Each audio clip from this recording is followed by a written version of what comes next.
Hey there, folks, and welcome back to the Grave Consequences podcast, a part of the Social Suplex podcast network. I am Caleb B. That's where you can follow me on Twitter. Follow Greg at xmaserati. Follow the show at GC_cast. As always, make sure to search for the Grave Consequences podcast or the Social Suplex podcast network wherever you download your podcast. Especially if you're on Apple Podcasts, make sure to rate, review, and subscribe. Give us those 5 stars if you think we deserve it. If you think we deserve less, then give that too, I suppose. Although you will be put on a list. I'm just kidding. No, you will be put on a terrorist watch list, and you'll be on the no-fly list as well. So yeah, you'll never be able to fly again. So make sure you give us 5 stars. I alluded to it on last week's episode. This is being recorded on March 19. This is roughly, 5 minutes after we finished the first one? Yeah, I'm having second thoughts about letting people know that we did that. But who cares? Fuck them. It's too late now. Absolutely, man. I already exposed the business, you know? This is Season 1, Episode 31 of Lucha Underground. The working title is Desolation of Drago, but Greg, you were the master of alternate titles. What did you decide to call this one? We're going to call this one the pick of the litter. I love it already. So the very first thing we see tonight is Drago standing atop the temple, and he later uses his wings to descend from the roof. I thought it looked so corny, though, when he did it. Yeah, it really did. Honestly, it really did. You could tell these were the same set of tapings from last week because Los Rayo Box played us back in.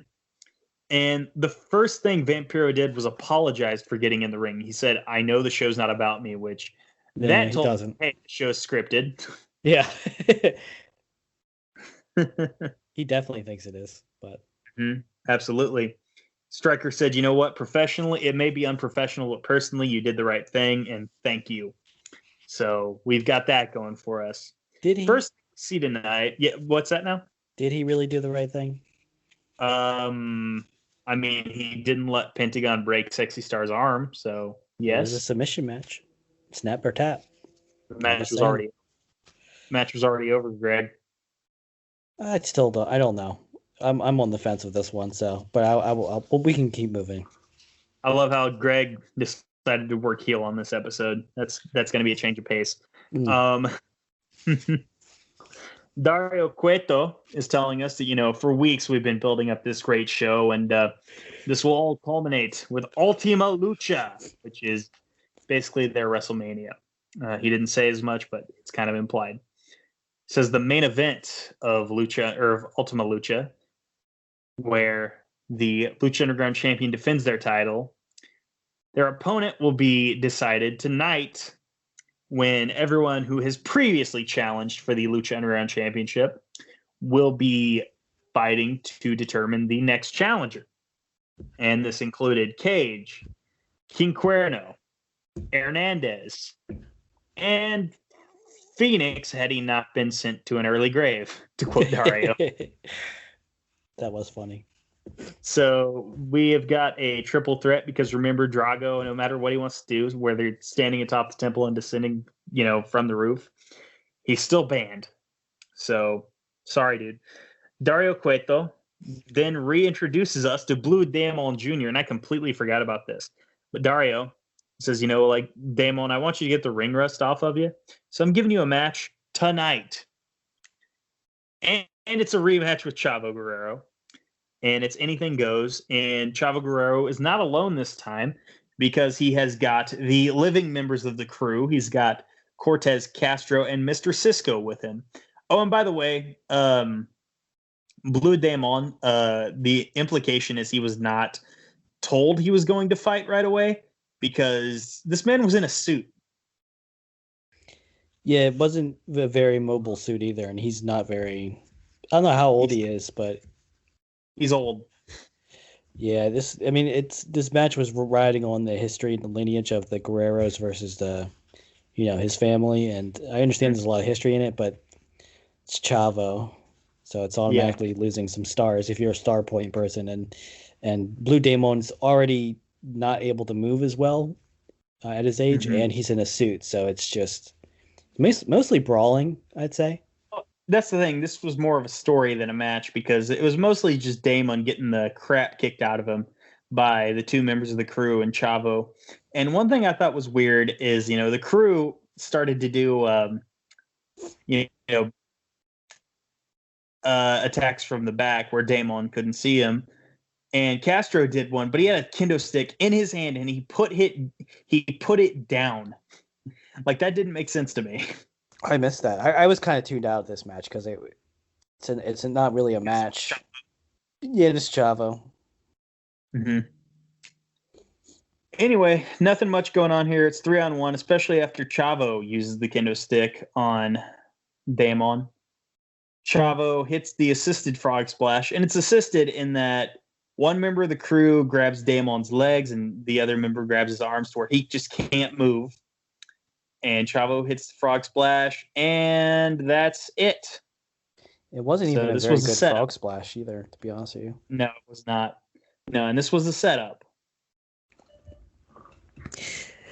Yeah, it's a setup for more story going down the line, but really, I meant like this was the setup by Dario Cueto. Oh yeah, well, it's just a needless one too. I don't know why he felt the need to do it. Oh, you know what? I'm stupid. I just realized this was the other favor that Chavo wanted. Oof. Yes. I just realized that. Yeah, so this does add up. Good eye. I didn't even notice that. This is the second watch, and it just clicked to me. I was like, why would Dario do it? And I was like, oh, that's right. This must be the other thing that Chavo wanted. You assume either that or, the First Amendment of Lucha Underground. Dario Cueto is a dick, or both. Possibly. I think, it's probably a little bit of column A and a little bit of column B. Mm-hmm. So we come back from the break, and Chavo is in the bowels of the temple, and he sees Lotus in the cage, and he says, "Business is business." Black Lotus says, "You're a liar." Chavo corrects her and says, "I'm a Guerrero." Yeah. Even he's like, "Come on, like I can't spell it out anymore for you." It's in the name. Come on. Like it's like George W. Bush said, fool me once, shame on me. Or pardon me, fool me once, shame on you. Fool me twice, you don't get fooled again. They should cut that with the Who playing their own song, like right when he says that, it goes, "Yeah, yeah." I love it. Oh man. So Dario made a mistake by going to take a shit, and because he didn't know, Drago came back. He came right up out of the septic tank. He's covered in shit and toilet paper, and he just wants another shot. Yeah, Drago. That dragon crawled through 500 yards of shit and still smelled like shit on the other side. He's a trooper. Mm-hmm. Absolutely. I think his appearance is summed up like you remember in Pulp Fiction where Bruce Willis's dad dies overseas as a POW, and then Christopher Walken comes and tells him about the watch he had up his ass for the entire time they were in the camp. No. You remember Pulp Fiction? I've never seen it, brother. You never seen it?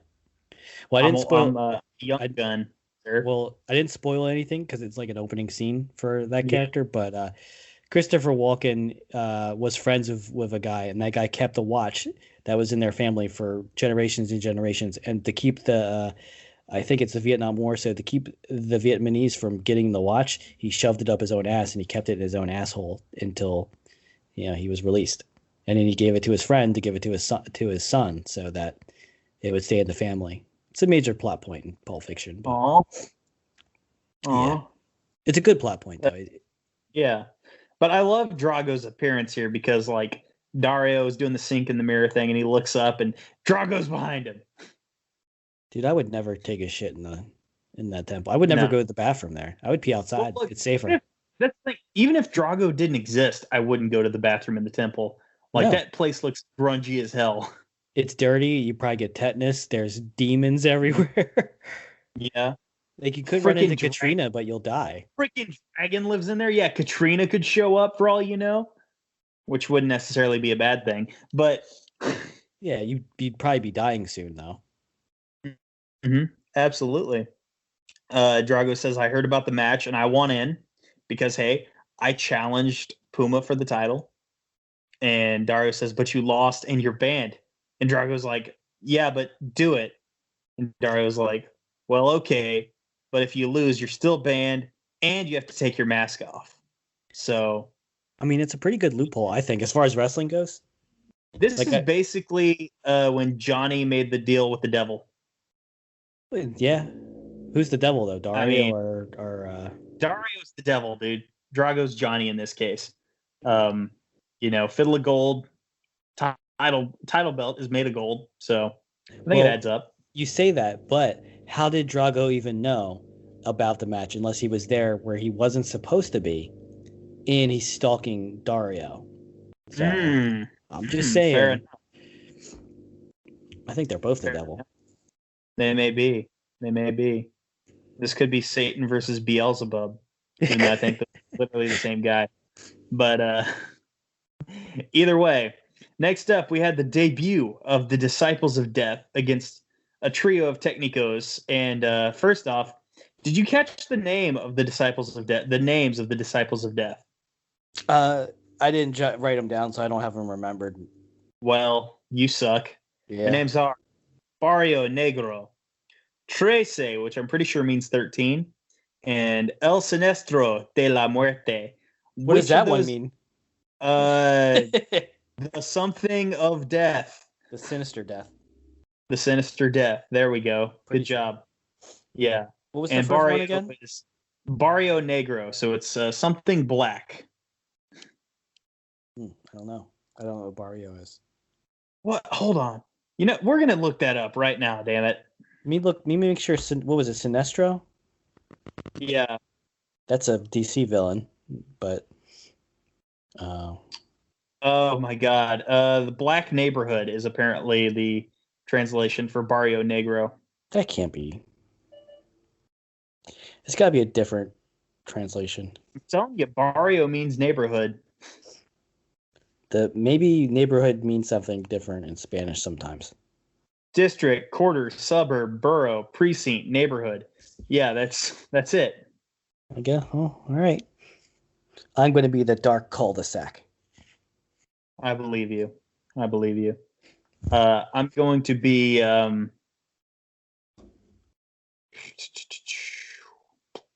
don't know. I'll figure something. I will figure something out. Anyway, yeah. So Black Neighborhood, Trece, pardon me, Black Neighborhood, 13, and the Sinister Death. Far and away, the last one's the coolest name. Yeah, definitely. The other ones are kind of weird. Against a trio of Technicos, Masquerita Sagrada, God love him, Pimpinella Escarlata, the Exotico, and the debutante, the fellow debutante, Bengala. Now this match, and you wrote them all down, but this was full of cat puns from the commentary team. Yeah, the best one was from Vampiro where he said, he's not only a great wrestler, but he's a really cool cat too. Yep.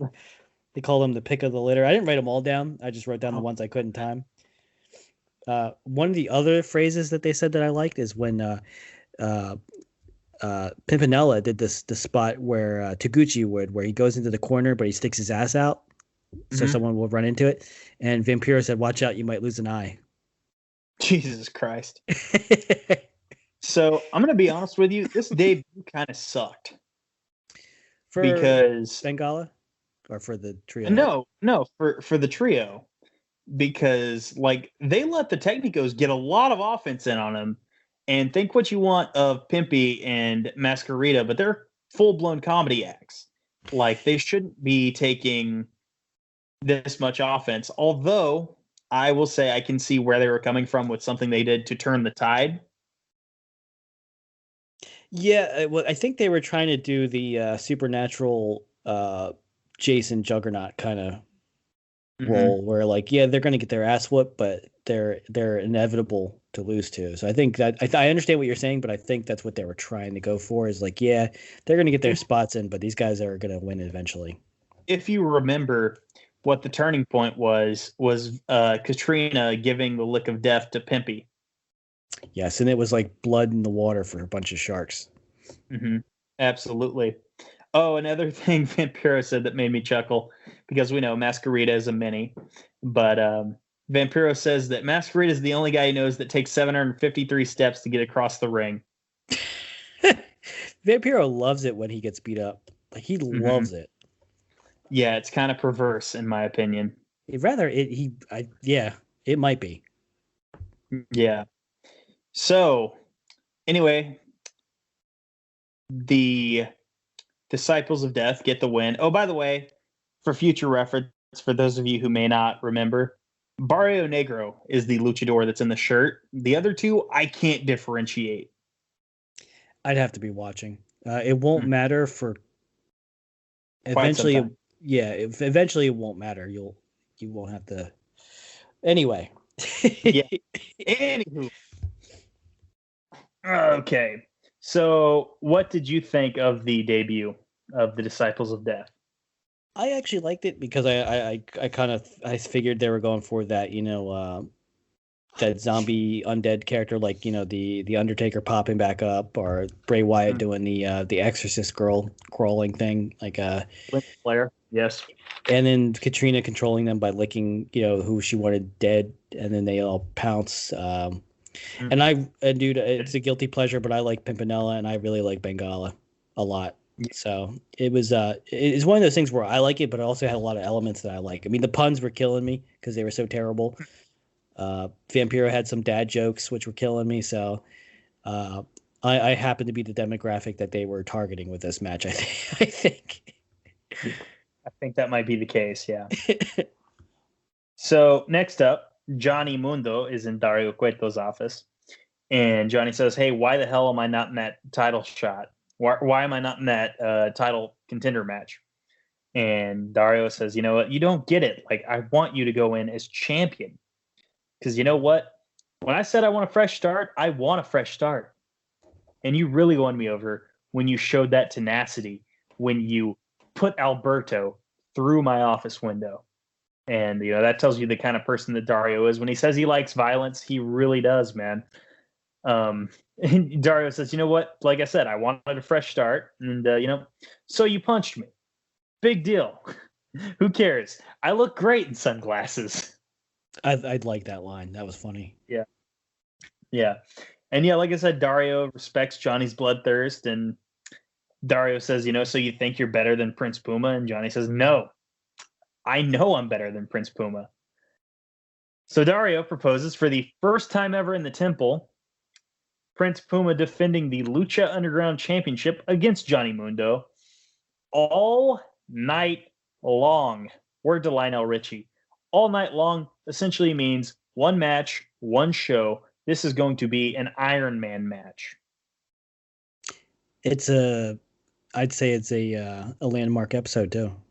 It is. It really is. And that's actually going to be next week. Oh, yes.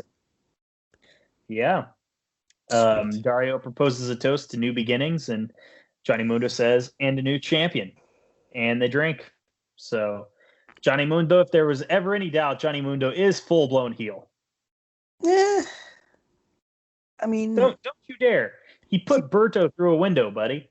Yeah, but it's Alberto. Alberto probably did something wrong. Yeah, maybe. It's like if you were to say, "Oh no, someone beat up Davari." You know what I mean? Like, are they really a bad guy? Like, come on. That's fair. That's fair. Right now, Mundo's only doing what's best for his career and beating up people that were assholes to him. Like, there's really nothing heelish about it yet. I guess, yeah. But anyway, so it's main event time. King Cuerno, Cage, Hernandez, they all come out to the ring, and Melissa Santos, before they can ring the bell, Melissa Santos says, "And introducing, returning to the temple, Drago." And then she says, "If Drago loses, he must unmask." And Stryker and Vamp acted shocked, but I swear at some point earlier in the show, between the Dario segment and this, Stryker and Vamp actually acknowledged that Drago was going to be in the main event tonight. They might have. And I have 2 points I want to... I really thought they did. Sorry, go ahead. Now, I was gonna say there's two things I want to say before I forget. One is I think now with technology we could have a match where they use CGI to make it look like a pipe comes out of the ground, like in Mario Brothers, and then Drago comes out covered in shit and toilet paper. Oh my Uh, god. and we could also the other thing I was thinking of is that we're already at the main event and we've only been talking for 20 minutes Yeah. ish. Hey, that's fine, man. It's been kind of a light show. Yeah, it's true. It was. I mean, We literally had, we've literally had 2 matches, and one of those was like 2 minutes long. true. Yeah. Because that's the thing. Like, I checked the timer because I always check the time before the main event starts. There's like 18 minutes of runtime left on this episode when the match started, Oh wow. which that's almost half the show. Uh, Yeah, you're right. oh my god! But this match was. I forgot how amazing this was, and I didn't write a lot of spots down, but I did notice when Drago was being introduced, Hernandez seemed very upset, and he looked like he was about to cry. Actually, Hernandez and Drago had some. It was Hernandez, Drago, Cage, right? Was Cage in there? Hernandez, Drago, Cage, and King Cuerno. There was some psychology where that they didn't pick up on where but they said the announcers pointed out that Hernandez was kind of the reason why Drago was out. Yeah, And he then absolutely. yeah, he was. I mean, you remember this, Hernandez speared Drago in the title match. and there was they didn't really play up on that too much that I remember. They could have played up that more, and they did continue the story of will they, won't they, of Cuerno and Cage. Like, will they fight? Will they feud? Will they be friends? Will they start dating? Yeah. Like, I don't think that'll happen. Well, some people some people love differently, where it looked like fighting to other people, but it's just courtship. Yeah. It's not healthy. It's one of those things. It's like Dennis said. This isn't will they, won't they. This is I know they won't, and I don't want them to. Well, yeah. It was a good match, though. It was such a good match that I didn't really write down. The only two moves I wrote down was Cage did from the outside on the apron. He springboarded to the top of the ropes facing into the ring and did a moonsault. Oh my god, dude! I heard that he used to be smaller before he started taking the whatever he takes. Stuff. Yeah, but he used to be like a high flyer, and man, he must have been. The way he did this moonsault was, dude, smooth. It was one of the smoothest moonsaults. A skateboarder. What's that? Cage was almost a skateboarder. Oh yeah, they said that too. I think on either AEW or in Lucha Underground. I believe it was on Lucha Underground, sir. Okay, because I watched both shows this week, so they're kind of mixed up. Yeah. But yeah, dude. Also, go ahead. Sorry, go ahead. I cut you off. I was kind of ending my point, so you're good to go. One of the spots I wrote down is Hernandez had Cuerno up over his head and did a full blown like standing press on him. It was wild, and then he swaggered away. Hernandez is so good, bro. We say this every week. He's just he has superhuman strength, bro. Mm-hmm. Yeah, like he might be stronger than Cage. He may be. He may be. This was I say it was such a good match that I didn't write down a lot of notes. I really didn't write down. The only other thing is in the finish, but it was this was a great 4-way match. Do you remember who was watching on the perch during the match? Oh my god, Killshot. Alluding to Cuerno. And Cuerno, and I like how in Lucha Underground there's really no chicken shit heels. It's all people trying to be the best warrior. So they even if they're heels, they'll go after each other. I like that shit because it's just there's no bullshit, dumb face, baby face bullshit. Yeah, I'm excited for that feud. He even shot the arrow for the arrow from hell that he does. Yeah, he aimed it in Killshot's direction before he did it. Absolutely, he did. So we'll go right to the finish here. Drago wins with the tail of the dragon, the trapping bridge pin, and it seemed to me like Marty Elias. It wasn't a super fast count, but it seemed like his cadence was a little faster than normal. It was a fast count, but he did it right after the other spot I wrote down, which was a poison mist. So Drago not only is a fire dragon, but he has poison capabilities as well. Mm. Oh my God, that's Important to OP, note brother. that. It's like Superman. He's there's a I don't know if you ever played Monster Hunter, but anyone that's played Monster Hunter knows the Diablos dragon line and the Rathian and no the Rathian lines, the Rathalos and the Rathian are fire and poison dragons. So you know how tough they're to fight. If you played Monster Hunter, you know how hard they are and how much of a pain in the ass they are. So that's how powerful Drago is. He can poison you or he can burn you alive. Either way, he's going to grab you and take you down to the bowels of the septic sewer system. So, But yeah, Drago gets the win. Too loud Drago chants. And you want to know what the next thing did? So Prince Puma shows up to the ring and he's getting booed. And we're getting loud Drago chants. And this exposed that Prince Puma is not being structured as the baby face that they want him to be structured as. no, they've done a bad job with because here's the thing, Puma is great in the ring, Yeah, but absolutely. they give him these weak ass wins. Yeah. And people don't like that. Like they don't want a baby if it's like a send off to like a good moment, like finishing a storyline where someone makes the right decision and saves the day, sure. But it's just like him just eking out wins over people that kind of had him beat based on some help from Hernandez or Conan. He wins like a heel wins. Yes, absolutely. And, it kind of showed, in the reaction because the crowd really got behind Drago, who honestly doesn't win a lot. But when he does, he earns that shit. He doesn't win a lot. He's kind of small, right? Mm-hmm. He doesn't Yeah, he's kind of like Darby Allin. Yeah. I'd say in size and like where he's placed on the card.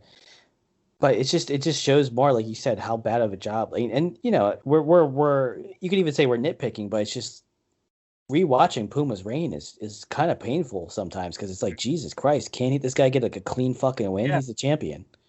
It would be nice to see. Yes, yeah. And we'll talk about that, later on. But yeah, so we got to then Dario in his office, messing with the blinds like a cat would to see what was going on out in the ring. When he feels the presence, and he turns around. He feels it, turns around again. Katrina's right there. It must be my birthday. Anyway, Katrina is choking Dario Cueto and says, you made a mistake when you didn't put Mil Muertes in the contender match.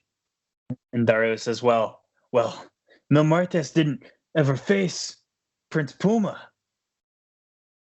Katrina it didn't help his case much. Yeah. Katrina says, every man, mortal or not, he craves power. And Dario, then I think he kind of gets the threat, and Dario says, you know what? 2 weeks, Mil Muertes versus Drago. The winner will challenge the Lucha Underground champion at Ultima Lucha. It's going to be a good match. We have got 2 weeks in a row where we've got two solid main events. Actually, one's is a main event, but it's the only match on the show. Being that next week we've got all night long Prince Puma defending the Lucha Underground Championship against Johnny Mundo. And in 2 weeks, Mil Muertes versus Drago where the winner will get the right to challenge the Lucha Underground champion at Ultima Lucha. Katrina, before she disappears, says that even the monster that you hide in this temple is no match for Mil Muertes. Goosebumps, dude. He didn't. You could tell by the look on his face. He didn't know that she knew about him. So he was kind of caught off guard. Yeah, with that. Absolutely, I would agree. She was choking him too with his own necklace. That was pretty cool. Yeah, absolutely. So, I guess all things considered, we can grade the show. So let me ask, what would you give this letter grade? Give it a B-, I think. Okay, all right. I'm going to go with an even B. actually. I really like the main event. I really like the vignettes, especially the ending one. And I'm very excited for all night long Johnny Mundo versus Prince Puma. Yes, it's going to be a very good show. Mm-hmm. Absolutely. So, folks, I told you at the beginning of last week's episode, we would have a major announcement for you that could shake the network to its core. And by God, I always deliver.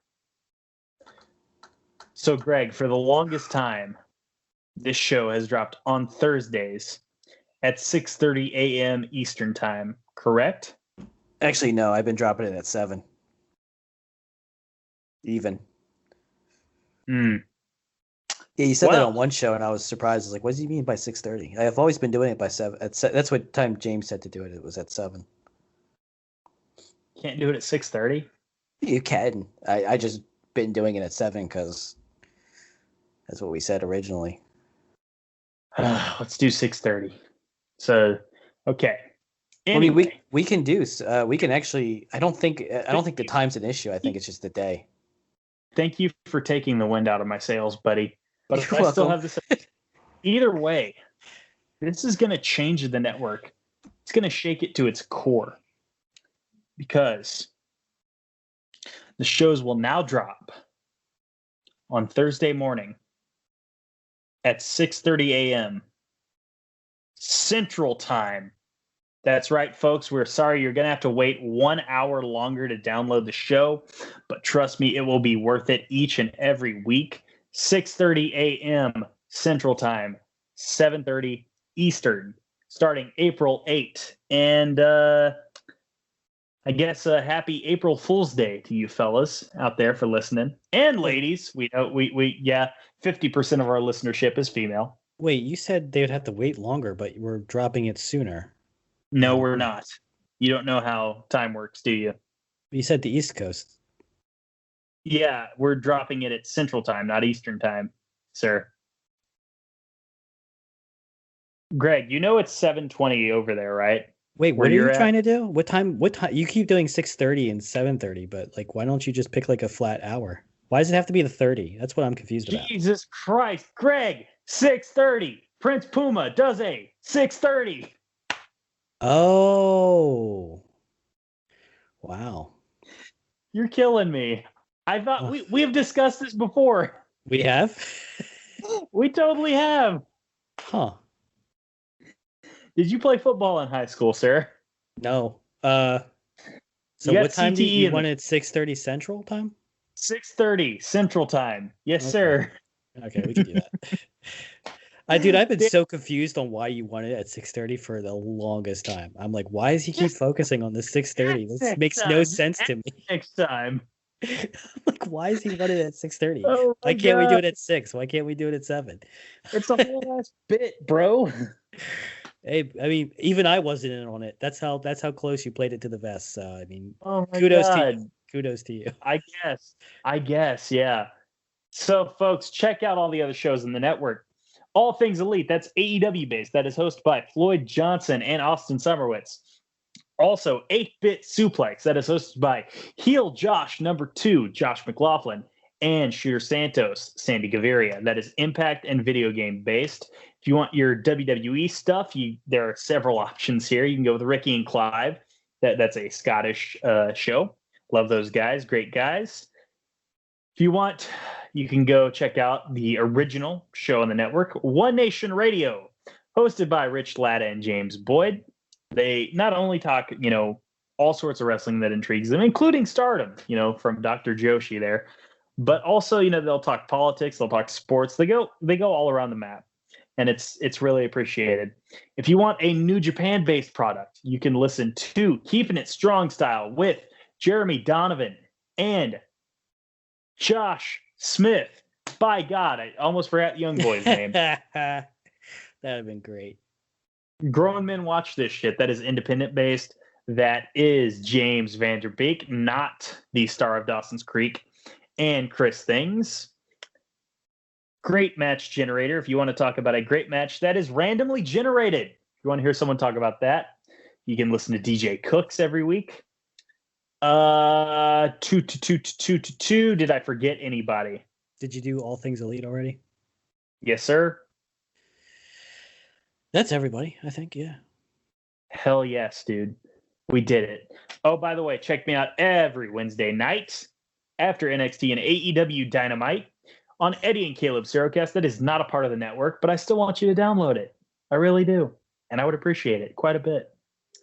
I'd even say I love you. Like, you send me a screen grab of you listening to the latest episode of Eddie and Caleb Serocast. I will respond on Twitter. I love you. So if you want to get that. Did the episode with me drop yet? Because that's the only one I care about. The Blade episode? Yeah. A while back, buddy. Yes. Yeah, we've already. Well, this drops on the 1st, right?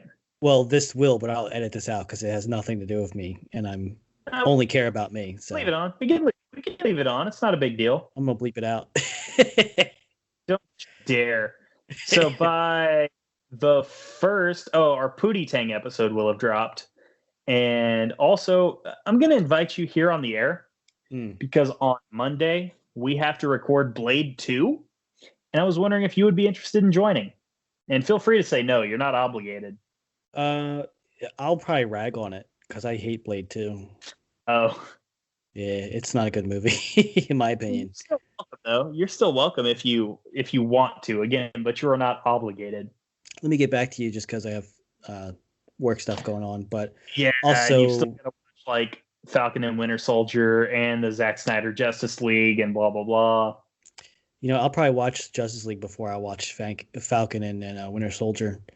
Yeah. Hold on 1 second. God bless you. He just sneezed, folks. He muted himself. Oh, he didn't mute himself. I tried still to. Sneezed. Awesome. So, folks, sometimes that sneeze could mean a lot more.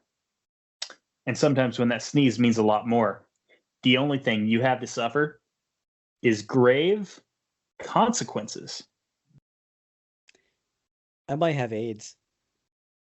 You should leave that in. I am going to leave that in. Because we don't know. You'll be Tom Hanks and I'll be Denzel. That means I have to die before the movie ends. Mm-hmm. Absolutely. I don't know if I like that.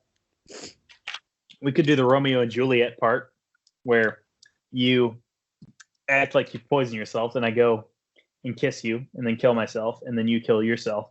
Well, we're saving the Caleb self-destruct for the final episode. Remember that. By the way, Romeo and Juliet fucking sucks. It is a stupid movie and a stupid story. It is a dumb story. It's like, I thought you were, oi, because we all know they're British. Oi, I thought you were dead, right? Oi, mate. In it? I don't know. Well, just not dead. Oh, they were like 14 or 13 when they did it too. So it's like it's really just some stupid kids killing themselves. Exactly. Do you remember their last names? They were stupid because it's the name of the family and it's like the Montets or something versus the something. I gotcha. I forget. The Montagues and the Capulets. I don't know which one's which. Have you? I recently have rewatched the scene. I could be wrong. I recently rewatched the scene where they're at the gas station from the movie. I don't know if you remember the movie. Oh my god, that movie's dumb, dude. And it's John Leguizamo speaking in Shakespearean, and it's just so like it's so bad it's good. And I love John Leguizamo, but draw your sword, and his sword's a gun. It's such a bad movie. Stupid. Should we cut this or should we leave this in here? We've already signed off, but we can leave it in. We'll leave it in there because we're professional. We didn't say anything bad, did we? I said I had AIDS, and I don't know if that'll offend anybody. Or if it should. I don't know. I'm not sure. You can leave it in if you want to, man. We're gonna risk it because I don't. It's me I'm talking about. And yeah, no one listens to this anyway, dude. Yeah, that's true. We've already found out our own friends at Social Suplex do not listen to our show. Like we've already baited them out. Our own co-hosts don't listen to this. They don't. They won't even let us put. We're leaving this in because they won't even let us put merch on the store. Exactly. Even though we're driving all the downloads.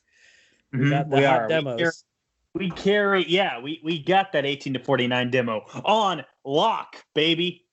But no, we can't have a hoodie. We can't have a hat. It's can't have a tank top. Even though Skinnier Caleb wants a tank top. We should do like how wrestlers do when they try to get out of their contract, where they go on social media and they like trash the company, but don't Careful. tell them about it and see if anyone catches on. Oh my god. Here's the thing. I think no, Rich listens to the show because Oh, Rich listens to everything on the network. how's he have time? He makes time. Probably listens to the shit when he goes to sleep. He listens to it while he's dreaming. I assume, yeah. So that's probably why I show up in his dreams all the time. Oh man, I hope he doesn't do that. Hmm. Yeah, we'll leave this all in because it's actually good content, I guess. I don't know. That's a great idea. We're leaving it in. I guess for real this time, folks, we're letting you go because it's a Friday night and I got nothing to do. But I'm gonna watch a little bit of SmackDown, baby, right before the pape. SmackDown's on Fridays? It's are you fucking kidding me? Dude, I haven't watched WWE since 2003. Maybe Okay, four. I was gonna say it's been on Fridays since 2019. Oh yeah, I haven't been watching. I want to say 2004. Shit. Yeah, I mean, I when I say I don't like WWE, it's not me ragging on the company. I just genuinely don't like the content usually. I love NXT. You're like the antithesis of Floyd Johnson, who watches he like has never stopped watching. Yeah, I mean, I'm not gonna rag on people that keep watching it. You know, Yeah. if you like it, go for it. I mean, it's just not for me. Like I don't care for it. Like I didn't like I've been on the record saying like I usually don't like Ring of Honor. Yeah. You know, I watched a 4-way recently that was kind of meh. But anyway, I guess we should end the show now.